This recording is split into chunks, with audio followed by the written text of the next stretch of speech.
लाहौर से जिस तरह की खबरें आ रही हैं तालीमी इदारों से मुतल्लिक बहुत ही तशवीशनाक और अफसोस दे है। वो इसलिए क्योंकि लाहौर के एक बड़े मशहूर तालीमी इदारा है जिससे मुतल्लिक ये खबर आई है कि कुछ असातिज़ा ने कम अज़ कम 8 से ज़ायद तालिबात को मुबैना तौर पर फहश तस्वीर और पैगामात भेजे और कुछ तालिबात उन पर हरासानी का इल्ज़ाम भी लगा रही हैं। और ये इल्ज़ामात नए नहीं हैं। कुछ की जानिब से कहा जा रहा है जब ये मामला सामने आया कि कई सालों से होता आया था, लेकिन स्कूल की इंतज़ामिया को बताने के बावजूद कोई एक्शन नहीं लिया गया, बल्कि स्कूल इंतज़ामिया ने उल्टा उन लड़कियों की कैरेक्टर असैसिनेशन करना शुरू किया और उनको कहा कि आप अपने रवैये को ठीक करें, शायद आप जो असातिज़ा जिन पर आप इल्ज़ामात लगा रही हैं उनको उकसाती हों।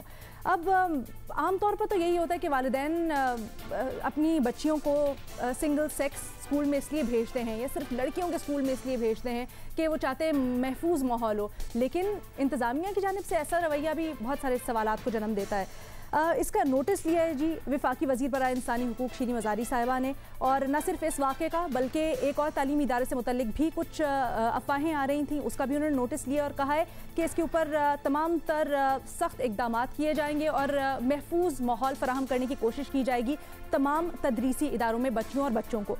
अब मामले पर अपने एनालिस्ट से हमारा सवाल कुछ यूँ है कि जब इस तरह के वाक़यात होते हैं तो खासकर इस वाक़े का जो स्कूल में पेश आया, जिम्मेदार ज़्यादा कौन मालूम होता है, हरासा करने वाले उस्ताद या मामले को छुपाने वाले उस्ताद? तो भट्टी साहब सबसे पहले आपका कमेंट चाहेंगे ज़रा। क्या कहा जाए जी, एक देखें, हम एक अल्लाह को मानने वाले, कुरान जैसी सच्ची किताब, हज़रत मोहम्मद ख़ातमुन नबीयीन जैसा नबी सल्लल्लाहु अलैहि वसल्लम, और क्या दर्जा है उस्ताद का इस्लाम में। और हमारे यहाँ क्या हो गया, कहीं तालिब इल्म उस्तादों को फेंटियाँ लगा रहे हैं, मुर्गा बना रहे हैं, कत्ल कर रहे हैं, और कई उस्ताद फोश पैगामात भिजवा रहे हैं और अपनी स्टूडेंट्स को, वो भी अपनी स्टूडेंट्स को। ये हसन निसार साहब जो कहते हैं कि पिछले कई सालों से कह रहे हैं कि यहाँ मुआशी मसला नहीं, इखलाकी मसला है। हमारे यहाँ मुआशियात बड़ा बुरान नहीं है, इखलाकियात बड़ा बुरान है। और इंसान साजी करें, जो चीज़ खरीदो 2 नंबर, जो सौदा करो इसमें फ्रॉड, दूध छोड़ें पानी तक खालिस नहीं, और मज़े गली महल्लों में बच्चे महफूज नहीं, मस्जिदों स्कूलों कॉलेजों में बच्चे महफूज नहीं, तिजारत की बुनियाद 2 नंबरी पर, मज़हब की बुनियाद 2 नंबरी पर। ये जो उस्तादों ने किया है मुझे तो शर्मनाक है, अफसोसनाक है। और जो छुपाने वाले हैं वो उससे भी बड़ा घनौना किरदार अदा किया। मुझे तो ये जिसने किया है वो बड़ा मुजरम है, और ये मुझे जो छुपाया है जो इसके, वो उससे भी बड़ा मुजरम है।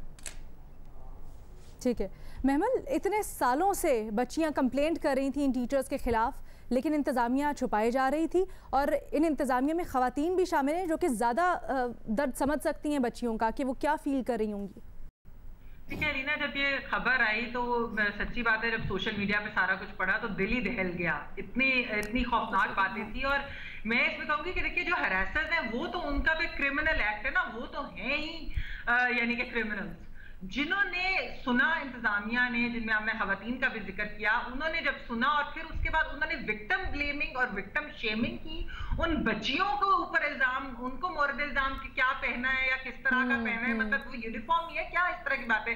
फिर एक और चीज इसके अंदर दिख रही लीना, जब बच्चे कोई अपने भेजते हैं स्कूल, हमारे भी वालिदैन जब हमें स्कूल भेजते थे तो उनका ख्याल यही होता है कि इंतजामिया हमारे बच्चों का ख्याल रखेगी वालिदैन की तरह, जिस तरह वालिदैन घर में रखते हैं उस तरह इंतजामिया स्कूल में रखेगी। ये किस किस्म की इंतजामिया है कि जिसके पास बच्चियां गई इतने सालों तक और उन्होंने कुछ नहीं किया। अगर ये उसी वक्त एक्शन लेते, इन प्रीडेटर्स को उसी वक्त निकाल देते, और बल्कि एक्चुअली बाकी भी सारे इदारों में बताते कि ये इस तरह के ये हरासत है, उनके ऊपर कार्रवाई भी करते, तो उसके ये उसी वक्त मामला रुक जाता और अगला कोई और करने से पहले डरता 10 बार। लेकिन ये इन्होंने क्या किया कि उनको 4 साल या 5 साल जितने भी साल अबेटिंग की, इन्होंने क्रिमिनल अबेटिंग, इसे तो इसके अंदर मैं कहूंगी कि हरासर तो जुर्म उसने किया ही किया, ये भी मुजरिम है, क्योंकि ये एक ऑर्गेनाइजेशन जिस तरह प्रोटेक्ट कर रही है अपने कॉलीग्स को या अपने लोगों को, उन मासूम माइनर बच्चियों के उसमें, तो मेरे ख्याल में इससे ज्यादा खौफनाक बात कोई हो नहीं सकती। और ये तो एक बड़ा एलीट और इस तरह का स्कूल था। ये तो आप सोचे कि बाकी स्कूल्स के अंदर जो जहां पर नहीं इतने जो खाते पीते घराने से लोग आते होंगे, उनके बच्चे को इस तरह की बात करेंगे भी या नहीं। सोशल मीडिया में बात उठी तो एक्शन लिया गया। मैं ये क्रिमिनल है स्कूल की। और वैसे भी यहाँ की बच्चियां अमूमी तौर पर ये तासुर है कि बड़ी कॉन्फिडेंट होती हैं, बोलती हैं कंपैरेटिवली बाकी स्कूल से, जहाँ पर इतने कॉन्फिडेंट नहीं होते बच्चे इन चीजों के बारे में इतने। जिसकी हो तो वो तो आपको पता ही है। ट्रू हसन निसार साहब। मतलब वो जिस कर्ब से गुजर रही होंगी बच्चियां, अगर उनने हाँ, वो मेंटल स्टेट ही अलग होती है। हसन निसार साहब, देखें, दोनों ही इंतहाई काबिल नफरत, दोनों ही इंतहाई जिम्मेदार और दोनों ही मुजरिम हैं। और प्लीज इन लोगों को उस्ताद कहने से गुरेज करें, इस काबिल नहीं है। और एक आखिरी बात ये सुन लें कि हम लोगों को इस पे डिबेट करनी चाहिए कि रियासत मदीना से मुराद क्या है। वहां से हीरे जवाहरात निकले थे, कर्जे बड़े मिलने शुरू हो गए थे, या कर्जे उन्होंने वापस कर दिए थे, या सोना चांदी पीतल ऐसी बेशकीमत धातें निकली थी।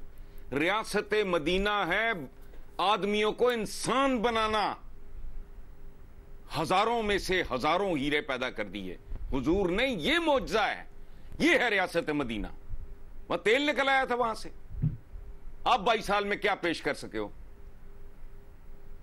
प्लीज इस लफ्ज को समझें, इसके जौहर को समझें, इसकी रूह को समझें। बंदे बनाना,